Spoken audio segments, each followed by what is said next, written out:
चलिए स्टार्ट करते हैं सेक्शन नंबर 232 से। तो 232 हमारा कंटिन्यू हो रहा है 230 से।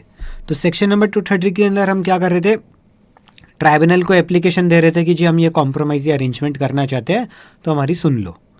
तो 232 के अंदर हम ये कह रहे हैं, जहाँ पे हम वो एप्लीकेशन दे रहे हैं वहाँ पे एक बात आप और लिख दो कि ये जो कॉम्प्रोमाइज़ और अरेंजमेंट हम कर रहे हैं, ये कर रहे हैं बिकॉज ऑफ ए मर्जर और एमलगमेशन या और because of A D merger.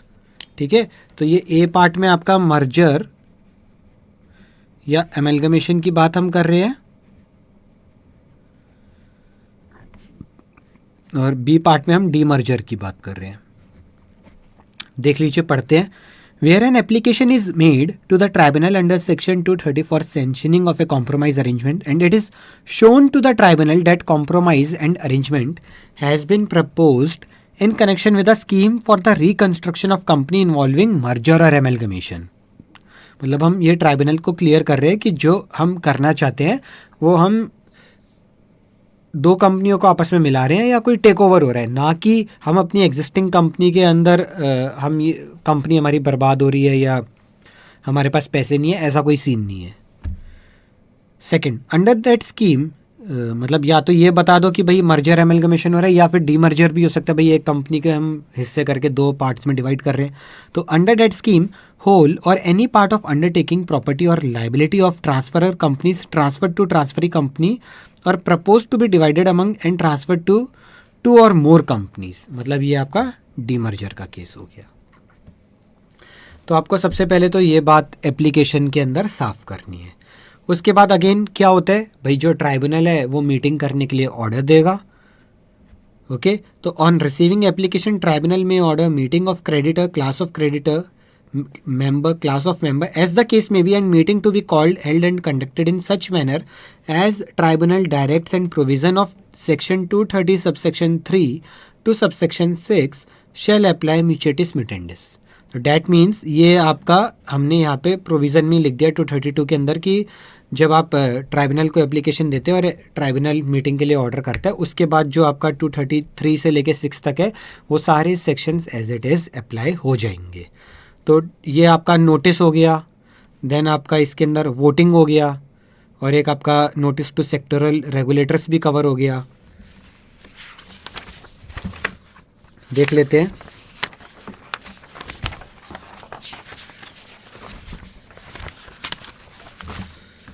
तो ये 233 notice, 235 notice to sectoral regulator, 234 हो गया आपका वोटिंग एंड ऑब्जेक्शन, और ये 236 हो गया बाइंडिंग ऑर्डर ऑफ ट्राइब्यूनल। तो ये सब आपका यहाँ तक एज इट इज़ कवर्ड है। जो अभी हमने पीछे मेहनत किया था सेक्शन 230 के अंदर, वही सारी चीज़ें आपको यहाँ भी लिखनी है। ठीक है, हैप्पी। अच्छा, मीटिंग के लिए डॉक्यूमेंट्स कौन कौन से सर्कुलेट करने हैं, उसमें थोड़ा सा डिफरेंस है। यहाँ के 234 के अंदर कुछ डॉक्यूमेंट्स जो आपको बताए गए थे मोटा मोटा है तो उसी टाइप के, बट थोड़े से अलग है। यहाँ था आपका details of compromise or arrangement, तो यहाँ पे हम बताएंगे भाई डिटेल्स ऑफ मर्जर या एमलगमेशन। ठीक है, तो draft of the propose terms of scheme, okay, और confirmation that scheme has been filed with registrar. उसके बाद इफ़ेक्ट हमको जानना था, यहाँ हमें जानना था एक्सप्लेनिंग इफेक्ट ऑन क्रेडिटर की managerial person, promoter, non promoter, share holder, debenture holder, और फिर material interest of director and debenture trustee. यहाँ पे हमें चाहिए effect of compromise on each class of share holder, KMP, promoter, non promoter same है। ठीक है, मटेरियल इफेक्ट वाली हमने यहाँ कोई बात करी नहीं। शेयर एक्सचेंज रेशियो इधर एक न्यू चीज़ आई है, और specifying any special valuation difficulties, ये दो चीज़ें इसमें न्यू एंट्री है।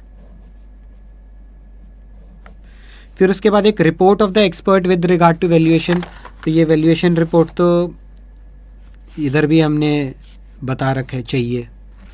ठीक है, तो नई बात नहीं है इसके अंदर, report of expert with regard to valuation. और एक और नई चीज़ जो आ रही है, a supplementary financial statement if the gap between end of financial year of which last annual account relates and first meeting of company for approving the scheme is more than 6 months।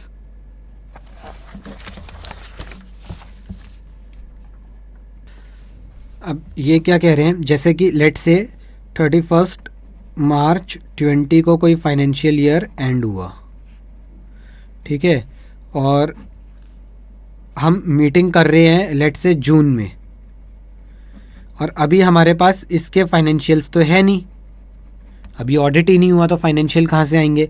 तो हम कौन से last audited financials देंगे, 31 मार्च 19 के। तो अब इस period से लेके जून 20 बीच में गैप आ गया ना 1 साल का, तो भाई जो भी आपके पास फाइनेंशियल रेडी है 31 मार्च 20 के, वो हमको दे दो सप्लीमेंट्री फाइनेंशियल स्टेटमेंट। तो ये सिंपल सी बात है। ओके,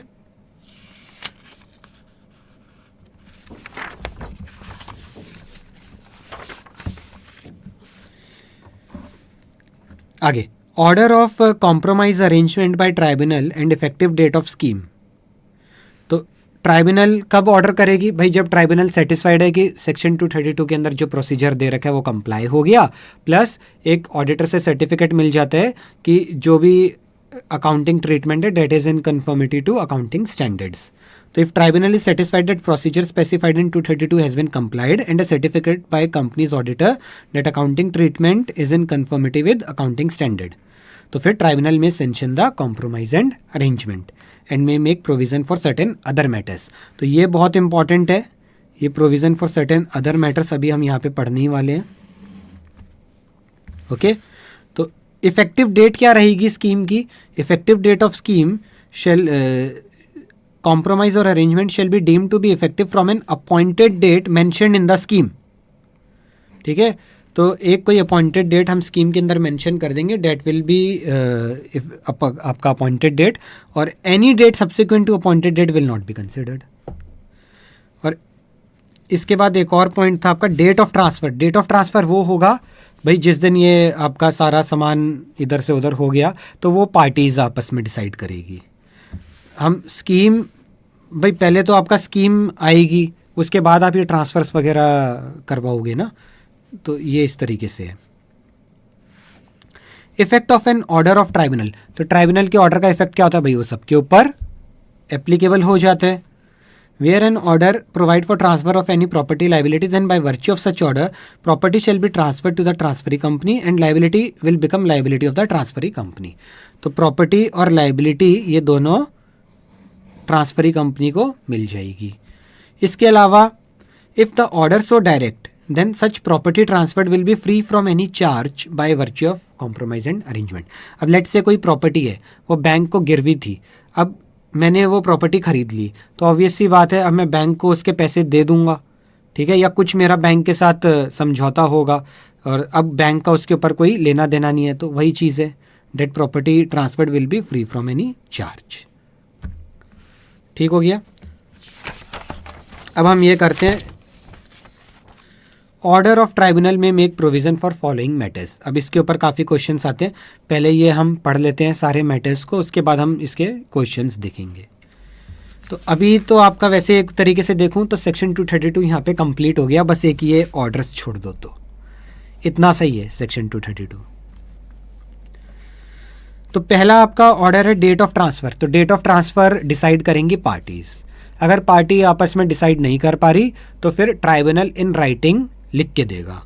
तो date of transfer of whole or any part of the undertaking property और liability of the transferor company shall be determined by the parties unless the tribunal for any reason to be recorded by it in writing decides otherwise. ठीक है, तो parties आपस में decide कर ले date, और अगर कोई और रीज़न की वजह से ट्राइब्यूनल रीज़न राइटिंग में लिख के देगा, ट्राइब्यूनल डिसाइड करता है तो देन ठीक है, ट्राइब्यूनल बताएगा। Allotment of share debenture by the transferee company under the compromise and arrangement are to be allotted to any person, but transferee company shall not hold any share in its own name। एक minute, ये पहले मैं आपको point समझा देता हूँ, उसके बाद फिर हम इसको पढ़ते हैं। मैं क्या कह रहा हूँ यहाँ पे, लेट से एक कंपनी है रिलायंस और एक कंपनी है XYZ। अब इस XYZ कंपनी ने रिलायंस के लेट से कुछ 10 करोड़ रुपए के शेयर्स बाय कर रखे हैं। ठीक है, एक फ्यूचर डेट पे क्या होता है, रिलायंस इस कंपनी को टेक ओवर कर लेती है, तो दोनों का एमलगमेशन हो जाता है, मतलब ये XYZ रिलायंस में मर्ज हो जाती है। तो बेसिकली टेक्निकली रिलायंस के पास सारे एसेट्स आ गए XYZ के, तो उन सारे एसेट्स में रिलायंस के पास 10 करोड़ के अपने खुद के रिलायंस के शेयर्स भी होंगे। तो हम बस यहाँ पे बेसिकली यही कह रहे हैं कि रिलायंस अपने नाम के खुद के शेयर नहीं रख सकता, वो शेयर उसको कैंसिल करने पड़ेंगे, उतना वो शेयर कैपिटल से रिड्यूस हो जाएगा। ठीक है, transferee company shall not hold any share in its own name. तो रिलायंस अपना कोई भी शेयर अपने नाम पे नहीं रखेगा, मतलब रिलायंस कंपनी का शेयर रिलायंस कंपनी के नाम पे नहीं रखेगा, या or in the name of trust or on behalf of any subsidiary or associate company or any such share, अच्छा एंड एनी, ये एंड आ गया, and any such share shall be cancelled or extinguished. Clear है ये बात एकदम? ठीक है, तो पहला पॉइंट हम ये कह रहे हैं कि भाई जो भी आपका शेयर डिवेंचर आपको अलॉट करना है, जिस मर्जी को करना है करो ना, हमें कोई परवाह नहीं है। बस ये चीज़ का ध्यान रखना कि जो ट्रांसफरी कंपनी है वो अपने ही नाम के शेयर ना रख ले अपने पास। ठीक है, इसके बाद लीगल प्रोसीडिंग्स। भाई पुरानी कंपनी XYZ के ऊपर कोई लीगल प्रोसीडिंग्स चल रही है तो अभी भी चलती रहेगी, वो रिलायंस से मर्ज हो गया तो इससे ये थोड़ी हो गया कि उसके पुराने पाप धुल गए। ठीक है, तो any legal proceeding pending by or against the transferor company on the date of transfer shall be continued by or against the transferee company. हाँ, तो ऐसा नहीं है कि ज़रूरी नहीं है कि भाई XYZ पे केस चल रहे, हो सकता है XYZ ने भी किसी आगे कंपनी पे केस ठोक रखा हो, तो वो केस भी चलते रहेंगे। हो गया ये पॉइंट। अगला, order of tribunal may provide for dissolution without winding up of any transferor company. ठीक है, तो सिंपल सा पॉइंट है, बस समझ लो। Order of tribunal may provide for dissolution without winding up of any transfer company. अब इससे रिलेटेड एक एग्जाम में क्वेश्चन आया था, उसको कैसे हमें आंसर करना है मैं अभी आपको बता देता हूँ, रुको। वैसे तो मैं बाद में करवाता, बट ये थोड़ा सा ना पॉइंट समझाने में बड़ा दिक्कत देता है, तो इसलिए मैं पहले आपको बता रहा हूँ।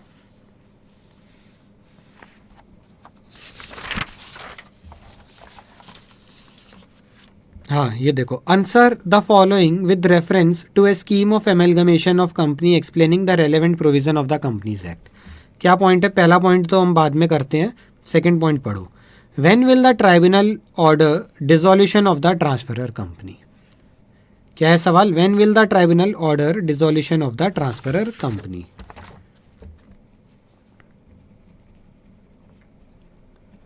When will the tribunal order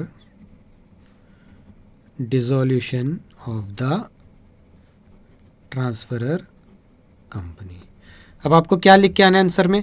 आपको लिखने के आना है as per section 232 order of tribunal may provide for dissolution without winding up of any transferor company. ये तो प्रोविजन है, लेकिन सवाल क्या पूछा गया? When will the tribunal order. तो ट्राइब्यूनल तब ऑर्डर करेगा जब आपका सेक्शन 232 में जो भी प्रोसीजर दे रखा है that has been complied with, और सर्टिफिकेट ऑफ ऑडिटर मिल गया। ठीक है, उसके बाद ट्राइब्यूनल सेंशन करेगा कॉम्प्रोमाइज एंड अरेंजमेंट को एंड मे प्रोवाइड फॉर ये पर्टिकुलर मैटर। ये ऐसे लिखा है ना, if tribunal is satisfied procedure specified in 232, और ये हो गया। तो समझ गए? तो थोड़ा सा सिली सी चीज़ थी। तो इस तरह का अगर आपके पास कोई क्वेश्चन आ जाए एग्जाम में तो थोड़ा सा दिमाग ओपन रखना, इसमें थोड़े से ऐसे उटपटांग से ही क्वेश्चन आते हैं। तो when will the tribunal order dissolution? भाई ट्राइब्यूनल तब ऑर्डर करेगा जब सेक्शन 232 कंप्लाई हो जाएगा, और ये ऑर्डर अपने अदर मैटर्स में कर सकते हैं, राइट। चलो अब फिफ्थ पॉइंट देखते हैं।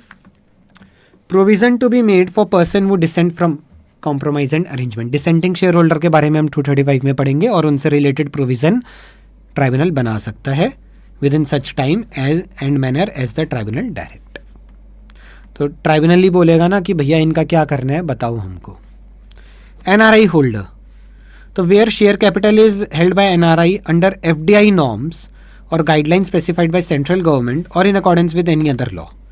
तो अगर कोई बाहर के बंदे के पास शेयर कैपिटल है, जिसने शेयर कैपिटल को हेल्ड कर रखा है अंडर FDI नॉर्म्स या under guideline of central government या और अंदर एनी और in accordance with any other law, ठीक है। तो allotment of share shall be in manner specified in order. अब यहाँ क्या कहानी है मैं आपको बताता हूँ। देखो सपोज क्या करना है, जो FDI है, फॉरेन डायरेक्ट इन्वेस्टमेंट है रिटेल सेक्टर के अंदर, अभी 50 या 51% है। 50% लेट से एज्यूम कर लेते, 50% ही है मेरे ख्याल से, 50% से ज़्यादा हो नहीं सकती। तो अमेज़न है, अमेज़न क्या है, बाहर की कंपनी है, फॉरेन कंपनी है। और एक ये ले लो बिग बाज़ार कंपनी है, फ्यूचर रिटेल, ठीक है। तो अमेज़न बिग बाज़ार के अंदर 50% से ज़्यादा इन्वेस्ट नहीं कर सकती। अमेज़न बिग बाज़ार में क्यों इन्वेस्ट करना चाहिए कि भाई बिग बाज़ार के ऑल ओवर इंडिया इतने बड़े बड़े वेयर हाउसेस बने हुए हैं। अमेज़न उन वेयर हाउसेस को यूज़ करेगा अगेंस्ट रिलायंस का जो जियो मार्ट आ रहा है, ठीक है।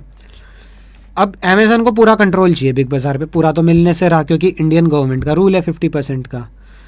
तो इन्होंने अब मेरे को एग्जैक्ट नहीं मालूम, लेकिन कुछ इस तरह मैंने सुना था, पढ़ा था। अब इनकी जैसे दो कंपनी है फ्यूचर रिटेल की, ए और बी। अमेज़न ने क्या किया, और अच्छा ए दोनों ही फ्यूचर रिटेल की कंपनी है, फ्यूचर, और ये भी फ्यूचर रिटेल। तो इसकी जो शेयर होल्डिंग है 70% शेयर होल्डिंग इस ए कंपनी के पास है।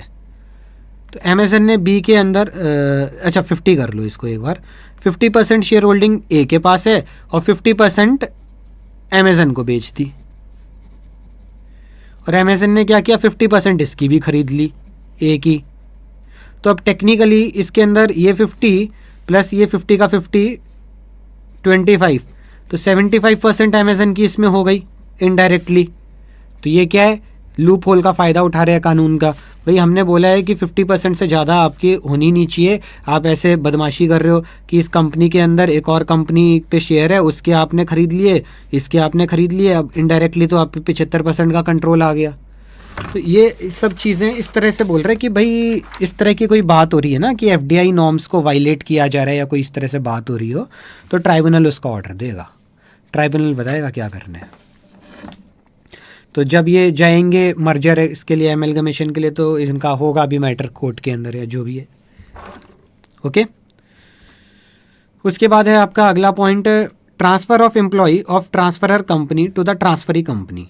ये एक नया पॉइंट है, ये पहले पुराने प्रोविजंस में नहीं होता था, तब इसके ऊपर केसेस बनते थे। तो उसमें क्या होता था कि ट्राइब्यूनल ऑर्डर दे देगा कि भाई जो XYZ के एम्प्लॉय है वो रिलायंस में चले जाएं, ठीक है।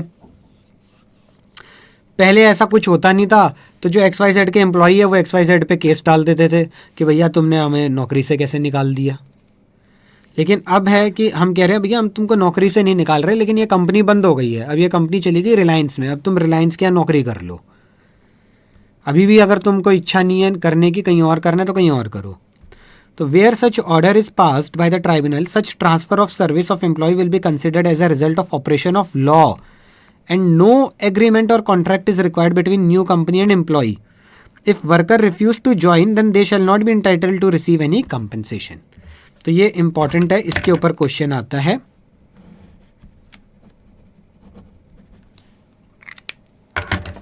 देखो क्वेश्चन नंबर 7 देखो,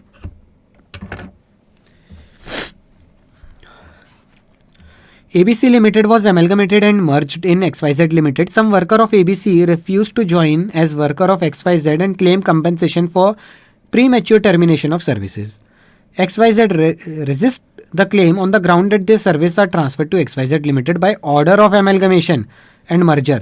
मतलब XYZ सही है, XYZ कह रहा है भैया कोर्ट ने, ट्राइब्यूनल ने ऑर्डर दिया है जो एमलगमेशन का, उसमें बोला है कि भैया जितने भी हमारे वर्कर है वो सारे ABC में चले जाएंगे, नहीं सॉरी ABC के जो भी वर्कर है वो XYZ में चले जाएंगे, तो फिर हम किस बात का कंपनसेशन देंगे, ठीक है। देखो worker must join service of XYZ and can not claim any compensation. तो ABC के वर्कर को बोलती है भैया XYZ ज्वाइन कर लो, नहीं करनी तो कोई बात नहीं, तुम्हें कोई कंपनसेशन नहीं मिलेगा। तो इसमें कंपनी करेक्ट है, ठीक है। और आपको क्या ये प्रोविज़न लिख के आने हैं उसमें, सिंपल है। According to the provision of companies act examine whether the workers contention is correct. तो वर्कर की कंटेंशन करेक्ट नहीं है, इनकरेक्ट है। Getting me? Simple, sorted. चलो अगला पॉइंट देखो, where transferor company is listed company and the transferee company is an unlisted company. तो मतलब जैसे जो कंपनी ओल्ड कंपनी है जिसको हम बेच रहे हैं वो तो लिस्टेड थी, जो नई कंपनी है जो खरीद रही है वो अनलिस्टेड है, तो क्या फल होगा? तो भैया जो न्यू कंपनी का जो स्टेटस है वही स्टेटस रहेगा। न्यू कंपनी अनलिस्टेड है तो ट्रांसफरी कंपनी फिर अनलिस्टेड ही रहेगी। तो ठीक है, the transferee company shall remain unlisted company until it becomes a listed company. तो अब भाई ये जो ओल्ड कंपनी के शेयर होल्डर है ये कह रहे हैं भैया हमें तो पहले आदत थी, हम स्टॉक एक्सचेंज पे अपने शेयर खरीद बेच लेते थे, लिक्विडिटी थी, अब आप अनलिस्टेड कंपनी हो जाओगे तो हम बेचेंगे किसको? तो फिर ये जो ओल्ड कंपनी के ऐसे शेयर होल्डर्स हैं जिनको प्रॉब्लम है, हम उनको बोलेंगे कि भैया तुम अपने शेयर्स की एक प्री डिटरमाइंड शेयर वैल्यू लो, पैसे लो और निकलो। तो if share holder of transferor company decide to opt out of the transferee company, provision shall be made for payment of value of share held by them and other benefit in accordance with the predetermined price formula or after valuation is made and arrangement in this regard may be made by the tribunal. समझ गए? तो एक predetermined price formula से उनकी shares की value करेंगे और उनको पैसा देके बाहर करेंगे। अमाउंट ऑफ पेमेंट और valuation shall not be less than what has been specified by SEBI. तो सेबी ने अपने कुछ गाइडलाइंस बता रखी हैं, उसके अकॉर्डिंगली जो वैल्यूएशन आती है उससे कम नहीं हो सकती। क्लियर है? 8वां पॉइंट।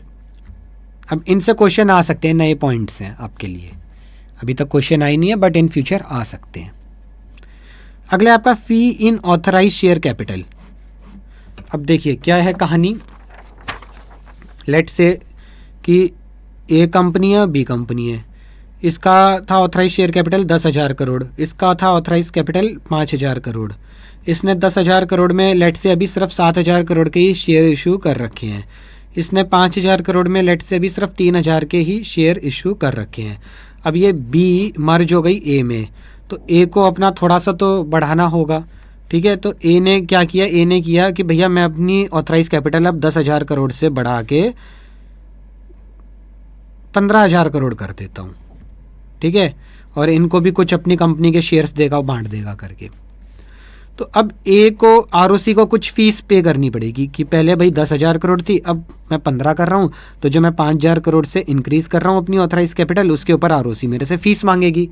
बट वही फीस मैंने बी में भी एक बार भर रखी थी, तो गवर्नमेंट ने वो अलाउ कर दिया। गवर्नमेंट ने कहा ठीक है जी, आपने जितनी यहाँ पे फीस पे करी थी एडजस्ट कर लो, उसके बाद कुछ बनता है तो दे दो, कोई बात नहीं। ठीक है, तो where transferor company is dissolved, the fee paid by the transferor company on its authorise capital shall be set off against any fee payable by the transferee company on its authorise capital subsequent to the amalgamation. Simple, straight away, सीधा सा point है, याद रहेगा, easy है।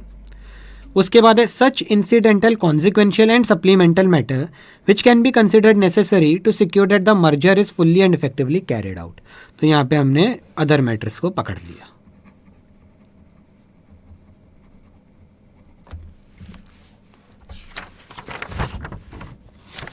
तो यहाँ तक I hope सब कुछ ठीक है। खाली एक थोड़ा सा अजीब सा पॉइंट वो मेरे को लग रहा था, ये डिसोल्यूशन विदाउट वाइंडिंग। अब इसको क्या समझाऊँ, कैसे समझाऊँ, बट इससे रिलेटेड जो क्वेश्चन आया वो दिखा दिया आपको।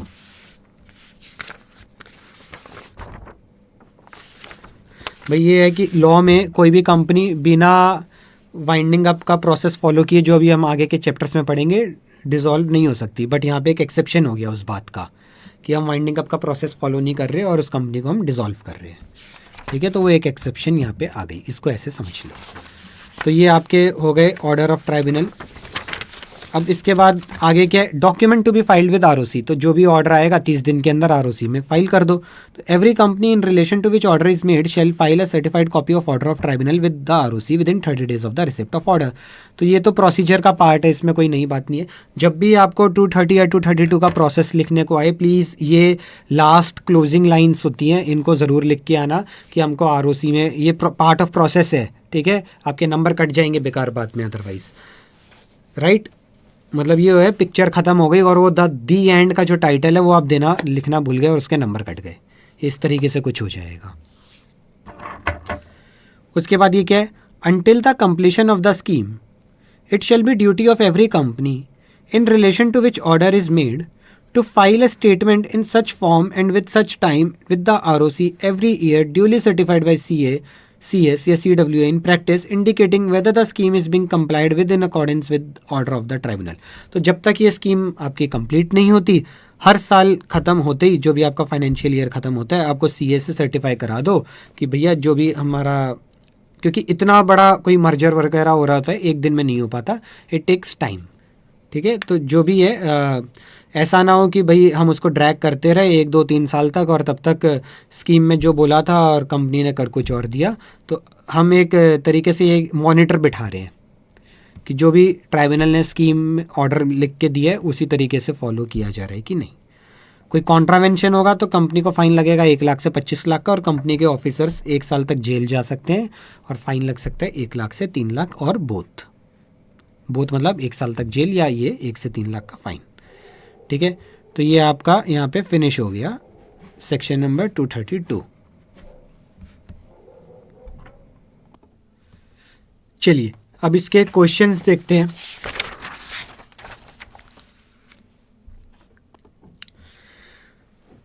तो पहला क्वेश्चन है आपका, what is the majority required for approving the scheme of amalgamation in a meeting of members of a company called as per the directions of the tribunal?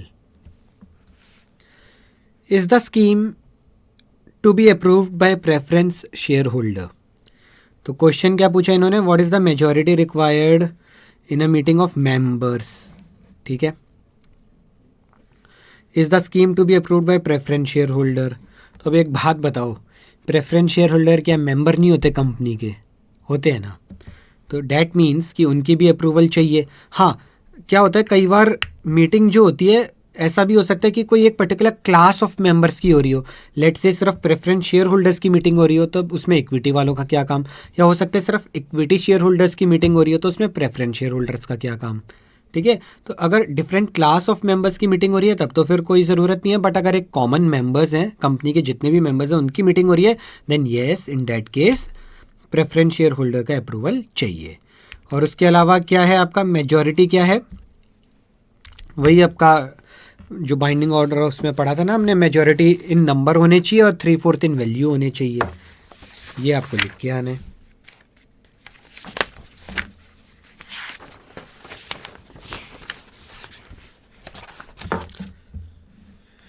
If majority of person representing 3/4 in value of creditor या member, देखो लिखा है ना, और member और class of member as the case में भी, तो ये आप लिख के आएंगे 230 सबसेक्शन 6। और एग्ज़ाम में इसको कैसे प्रेजेंट किया गया था वो मैं आपको दिखा देता हूँ।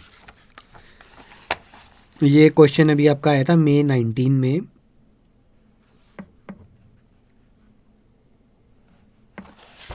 May 19 में ही था ना। ये रहा क्वेश्चन नंबर 2 में ये पूछ रखा है what is the majority required, और ये पूछ रखा है is the scheme required to be approved by preference share holder. 4 marks के लिए आया था।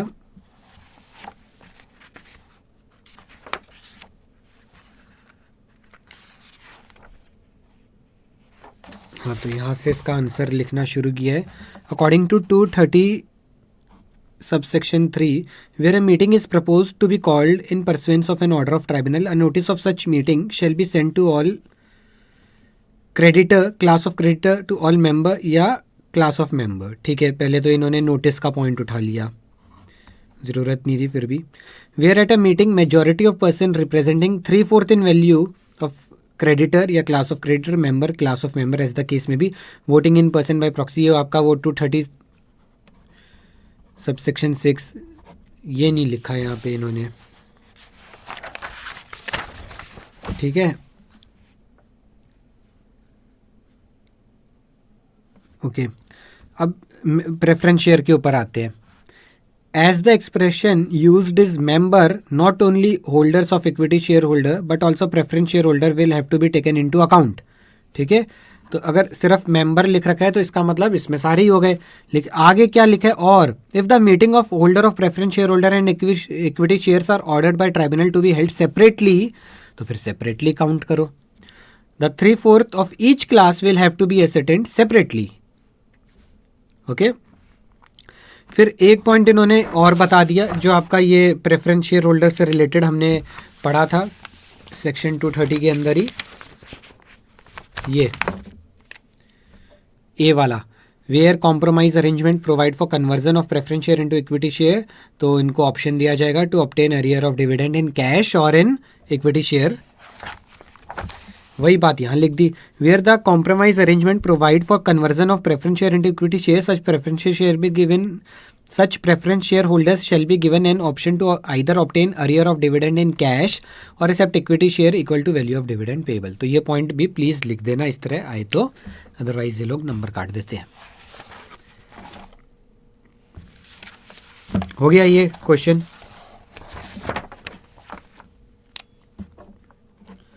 तो क्वेश्चन नंबर 3 हो गया, इसका सेकंड पार्ट भी हम कर चुके थे डिसोल्यूशन वाला। अब देखिए question number 4, explaining the relevant provision of the companies act, answer whether the company seeking sanction of the tribunal for a scheme of amalgamation must have specific power to amalgamation in the object clause of their memorandum of association. भाई ये जो power to amalgamate है, ठीक है, ये company को मिल रही है सेक्शन 232 से।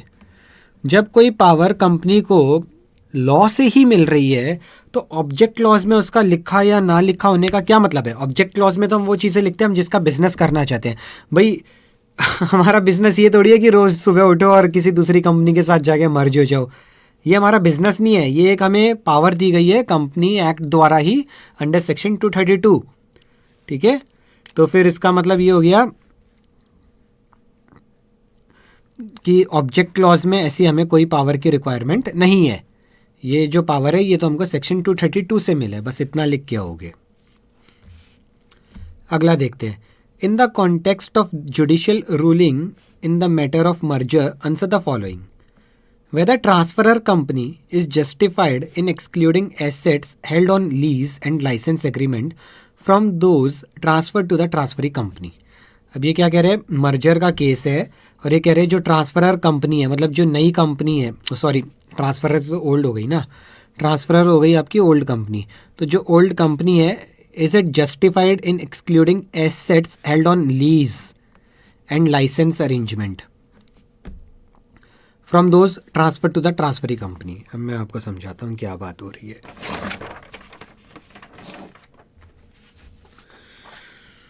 देखो सपोज करो कि एक कंपनी है रिलायंस कम्युनिकेशंस लिमिटेड और एक कंपनी है रिलायंस इंडस्ट्रीज लिमिटेड। अब ये तो है नई कंपनी, ये है पुरानी कंपनी 50 साल पुरानी। तो इस कंपनी ने ऑब्वियस सी बात है कमाई करी होगी तो कुछ प्रॉपर्टीज़ भी खरीदी होगी, कुछ प्रॉपर्टीज़ इनके बिजनेस में यूज़ आ रही है, कुछ एज ए इन्वेस्टमेंट पड़ी है। ऐसी एक इनके पास कैंपस पड़ा था, ठीक है, वैकेंट था। इन्होंने सोचा एक नई कंपनी क्रिएट करते हैं, टेलीकॉम का काम करेंगे और सारे स्टाफ को वहाँ पे बिठा देंगे। तो रिलायंस इंडस्ट्रीज़ ने अलाउ कर दिया रिलायंस कम्युनिकेशन को to use this premises either on lease, मतलब या तो कुछ उससे रेंट वेंट ले लेंगे नॉशनल सा नॉमिनल सा, या ऐसी कि चल भाई घर की कंपनी है क्या फ़र्क पड़ता है, खाली तो पड़ी है ज़मीन, आप कर लो उस पर काम। 10 साल बाद रिलायंस कम्युनिकेशन लिमिटेड को बेचा जा रहा है या उसको मर्ज किया जा रहा है किसी और कंपनी के साथ, ठीक है। तो जिस कंपनी के साथ मर्ज किया जा रहा है, लेट से कोई बाहर की कंपनी है, उस कंपनी को पता नहीं है कि ये जो प्रॉपर्टी है तो रिलायंस इंडस्ट्रीज़ की है या इसका जो भी है, मतलब कुछ ऐसे प्रॉब्लम होगी। तो वो कंपनी तो जिस कंपनी के साथ मर्ज किया जा रहा है वो इस भ्रम में है कि ये कैंपस भी साथ में आ जाएगा, जो लीज दे रहे हैं, जो भी नॉमिनल रेंट दे रहे हैं, वो उसी रेंट के ऊपर हमें इतनी स्पेस भी मिल जाएगी, वो ये उसके अंदर थे, ठीक है। अब लेकिन जब ये मर्जर हो गया तो रिलायंस इंडस्ट्रीज़ ने बोला भैया जगह खाली करो मेरी, मैं थोड़ी ना तुमको दूंगा, वो तो हमारा तब घर का मैटर था इसलिए हम यहाँ पे काम कर रहे थे, राइट। तो ये बात हुई है। तो इसके लिए कोर्ट में चले गए। अब ये केस एक्चुअली रिलायंस का नहीं है, ऐसा किसी और हिंदुस्तान लीवर का कुछ केस था, भी मैं दिखाता हूँ आपको केस लो, बट ये एक एग्जाम्पल देने के लिए मैं आपको समझा रहा हूँ। तो ये क्या कह रहे हैं, अब फिर से क्वेश्चन पढ़ो। Whether transferor company is justified in excluding assets held on lease. तो मतलब ये जो कैंपस इन्होंने लीज पे ले रखा था उसको हम मर्ज होने में नहीं दे रहे। And licence agreement, licence arrangement मतलब यही, from those transfer to the transferee company. तो येस दे आर जस्टिफाइड। भाई उन्होंने खरीद थोड़ी ना रखी है, ठीक है। अब मैं आपको सजेस्टेड में दिखाता हूँ इसका आंसर।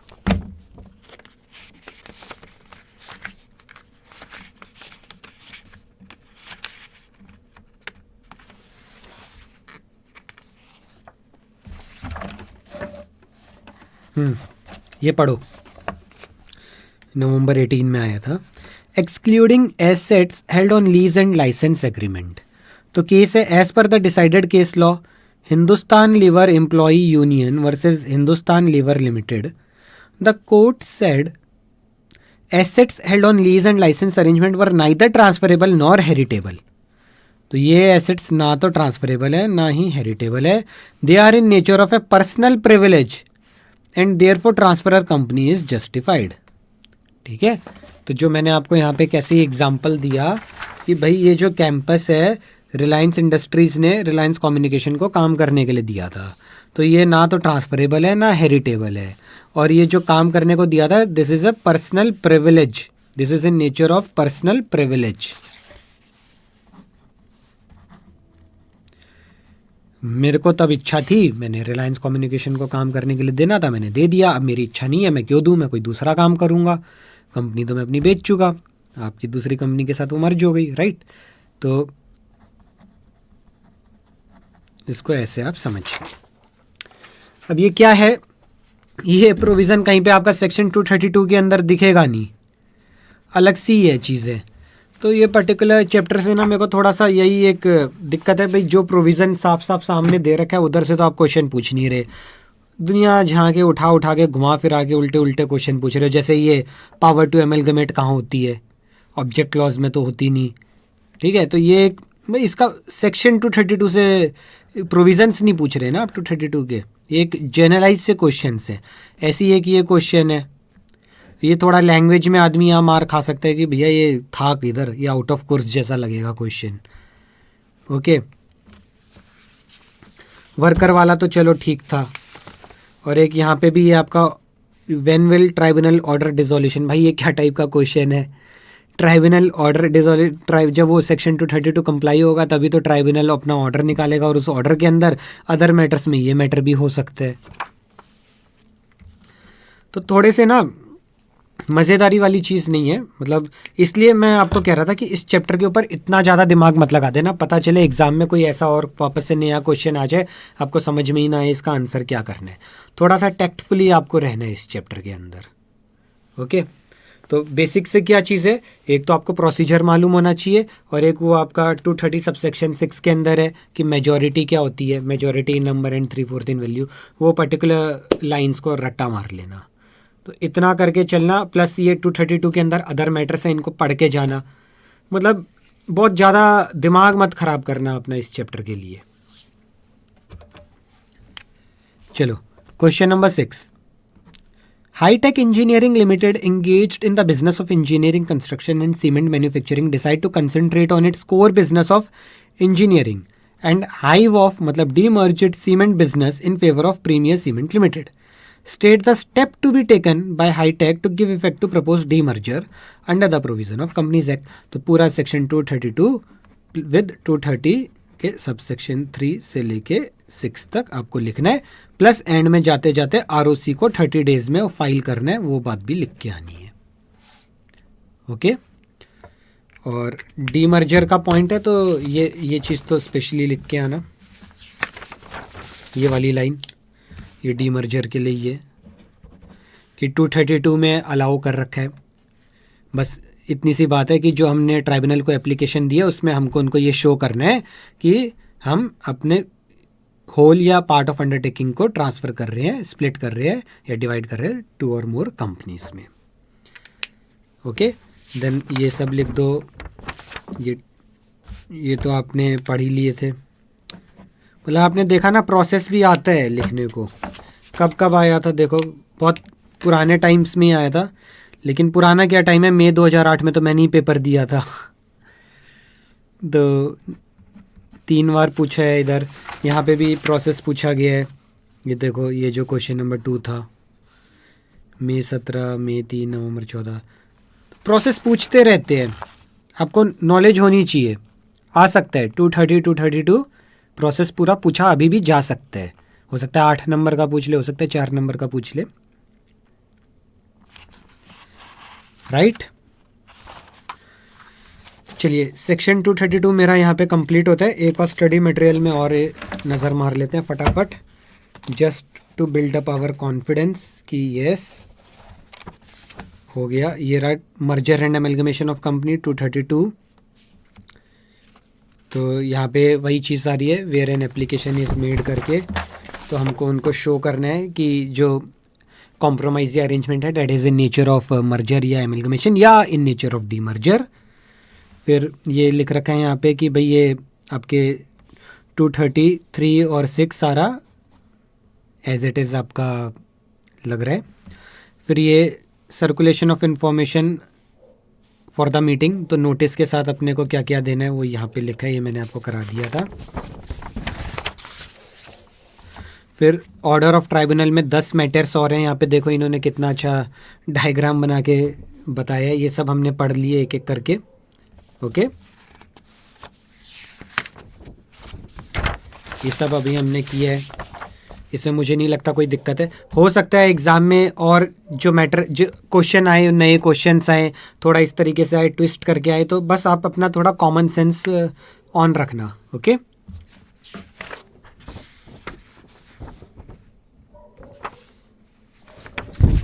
उसके बाद ये हो गया।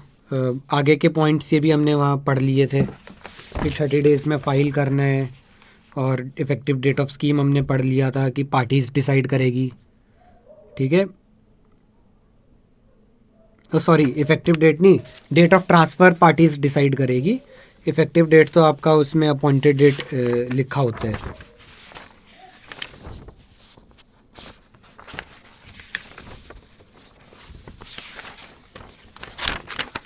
ये रहा इफ़ेक्टिव डेट, ये रहा ना, कहाँ गया, ये रहा effective date of scheme. Effective date of scheme हो गया आपका इफ़ेक्टिव फ्रॉम अपॉइंटेड डेट।